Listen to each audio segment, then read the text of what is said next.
Selanjutnya, kita masuk ke bagian kedua, yaitu cara membuat bab dan subbab, termasuk penomorannya. Di sini misal kita sudah membuat lembar asistensi, kemudian kita ingin berlanjut ke daftar isi. Dalam hal ini, kita menggunakan page break untuk berpindah halaman. Jadi, kita enter terlebih dahulu, lalu pilih page.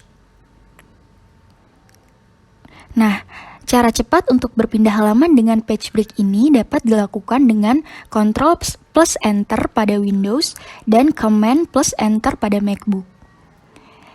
Di sini kita bisa lihat bahwa halaman sudah berpindah.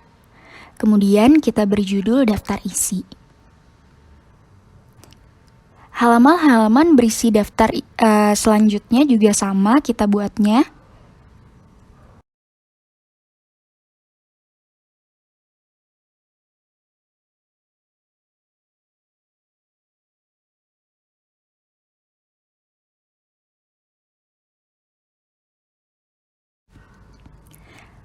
Nah, misal kita berhenti di daftar C dan ingin berlanjut ke bab 1.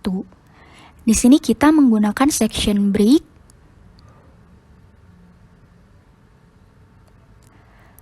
Untuk memindahkan bagian pendahuluan ke baris selanjutnya, kita menggunakan Shift plus Enter. Nanti akan seperti ini. Hal ini bertujuan agar saat dilakukan leveling untuk pembuatan daftar isi, judul bab tetap dianggap sebagai satu kesatuan yang tidak terpisah. Ini judul babnya kita lanjutkan. Untuk berpindah antar bab, yang digunakan adalah page break.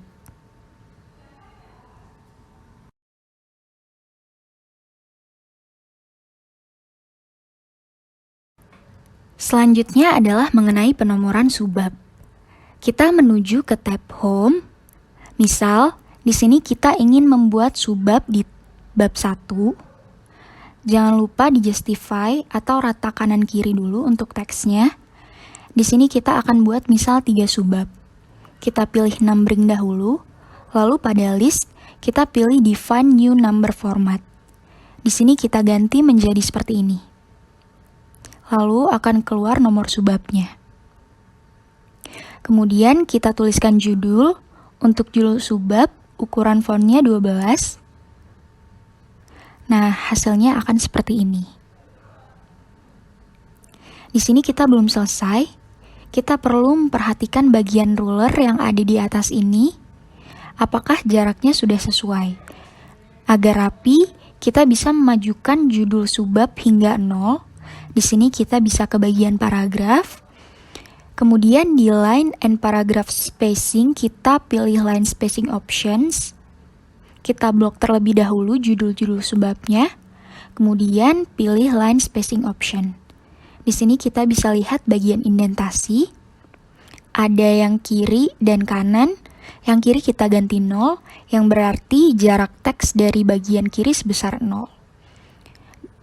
Dapat dilihat bahwa teks bergeser ke kiri. Pada menu line spacing options ini juga terdapat pengaturan indentasi untuk paragraf dan pengaturan spacing. Misalnya, kita ingin paragraf menjorok di bagian awal. Kita bisa pilih bagian line spacing options lagi. Kemudian, di indentasi ada bagian yang spesial. Di sini kita pilih first line, misal dengan jarak 0,63 cm. Maka akan menjadi seperti ini. Selain first line, terdapat juga pilihan indentasi berupa hanging, yang apabila digunakan, hasilnya akan menjadi seperti ini. Nah, seperti ini. Biasanya, indentasi hanging ini digunakan untuk menulis daftar pustaka secara manual. Kemudian ada bagian spacing juga di line spacing options. Di sini kita dapat mengatur spasi teks.